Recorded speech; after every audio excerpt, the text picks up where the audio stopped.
அன்பியும் YouTube இல்லந்தோறும் இறைசாட்சி உள்ளந்தோறும் மகிழ்ச்சி. அரசியல் தலைவர் அரசியல் உயர்மட்ட அதிகாரிகளுடன் சந்திப்பு.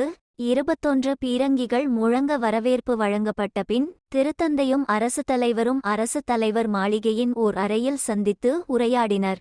கிழக்கு திமோர் திருப்பீட தூதரகத்திலிருந்து உள்ளூர் நேரம் 5:50 அதாவது இந்திய நேரம் 2:15 1.5 கிலோமீட்டர் தூரமுள்ள அரசு தலைவர் மாளிகை நோக்கி பயணமானார் திருத்தந்தை.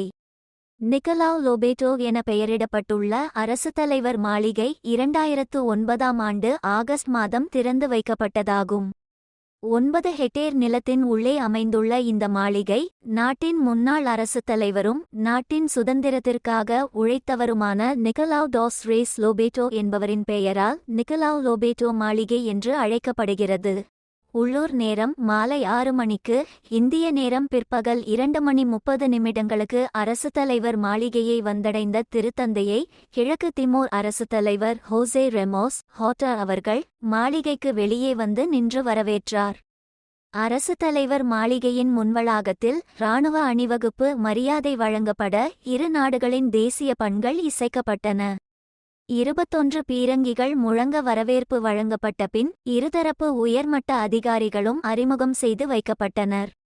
இதன்பின் திருத்தந்தையும் அரசு தலைவரும் அரசு தலைவர் மாளிகையின் ஓர் அறையில் சந்தித்து உரையாடினர். அதன்பின் வரவேற்பு புத்தகத்தில் திருத்தந்தை கையெழுத்திட்டார். திருத்தந்தையுடன் அரசு தலைவரும் ஏனைய உயர் அதிகாரிகளும் புகைப்படம் எடுத்துக்கொண்ட பின்னர் அரசு தலைவர் மாளிகையில் உள்ள கீனா அரங்கில் அரசு அதிகாரிகள், சமூக தலைவர்கள் மற்றும் அரசியல் தூதுவர்களை சந்திக்கச் சென்றார் திருத்தந்தை. முதலில் அரசு தலைவர் தன் வரவேற்புரையை வழங்க, திருத்தந்தையும் கிழக்கு திமோர் நாட்டிற்கான தன் முதல் உரையை வழங்கினார்.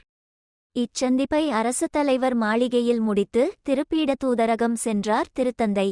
இத்துடன் அவரின் செப்டம்பர் 9ஆம் தேதியின் அதாவது திங்கள் தின பயண திட்டங்கள் நிறைவுக்கு வந்தன.